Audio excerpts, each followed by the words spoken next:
पिछले 2.5 साल में जब भी आप सभा करते हैं, आप एक ही चीज से शुरुआत करते हैं। आप कहते हैं मैं ये नहीं कहूंगा मेरे को वोट डालो, मैं ये नहीं कहूंगा, बस इतना कहूंगा कि भाई अगर आपको गरीबी से निकलना है तो ये आपका फॉर्मूला है। फिर आप उनका टेस्ट लेते हैं। आप कहते हैं कि आप जात पे मत वोट डालिए, आप हिंदू मुस्लिम पे वोट मत डालिए, आप राम मंदिर पे वोट मत डालिए, आप 5 किलो अनाज के लिए वोट मत डालिए, आप मुफ्त के सिलेंडर के लिए वोट मत डालिए। तो वोट डालेंगे किसके लिए? वो जो आपने बात कही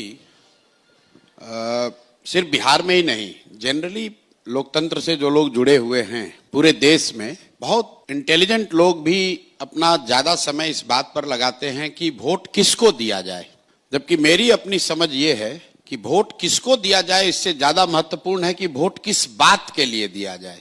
और उसी बात को मैं गांव देहात की भाषा में लोगों को समझाता हूं कि बिहार में आपने अपने जीवन में जिसको भी वोट दिया, तो जिस चीज के लिए आपने वोट दिया हो, चाहे आपने वोट लालू जी को दिया, नीतीश को दिया, मोदी को दिया, कांग्रेस को दिया, जिस चीज के लिए भी आपने वोट दिया वो चीज कहीं ना कहीं आपको मिली है।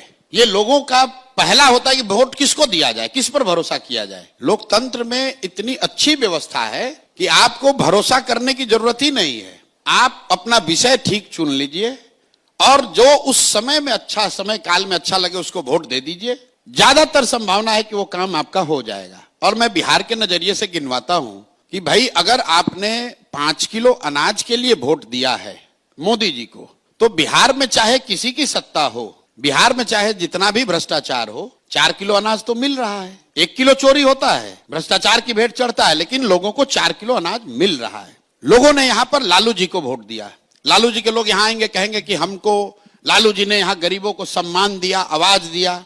तो मैं तो मन से उनका राजनीतिक विरोधी होने के बाद भी कहता हूं कि भाई लालू जी को अगर आपने गरीबों के, वंचितों के आवाज और सम्मान के लिए वोट दिया, तो लालू जी के राज में गरीबों को सम्मान और आवाज मिली। बिहार की राजनीति को जो समझते हैं वो जानते हैं इस बात को। भले ही ये अलग बात है कि जिन वर्गों को लालू जी ने आवाज दिया उनको पढ़ाई की व्यवस्था नहीं की, उनके लिए पूंजी जमीन की व्यवस्था नहीं की, उनको रोजी रोजगार नहीं दिया, लेकिन आवाज तो जरूर दिया। इसी तरह लोगों ने अगर नीतीश कुमार को वोट दिया बिजली के लिए कि बिहार में बिजली, पानी, सड़क की स्थिति सुधरनी चाहिए, तो बिहार में चाहे जो स्थिति हो, जब नीतीश जी 2005 में मुख्यमंत्री बने तो भी बिहार देश का सबसे गरीब और पिछड़ा राज्य था, और आज भी देश का सबसे गरीब और पिछड़ा राज्य है। लेकिन बिहार में घर घर बिजली आ गई क्योंकि लोगों ने बिजली के लिए वोट दिया, लोगों ने सिलेंडर के लिए वोट दिया, तो इसी बिहार में घर घर सिलेंडर बट गया। लोगों ने मोदी जी का भाषण सुन के वोट दिया कि मोदी जी ने गुजरात में बड़ा विकास किया है, तो भाई गुजरात में विकास हो रहा है। जितना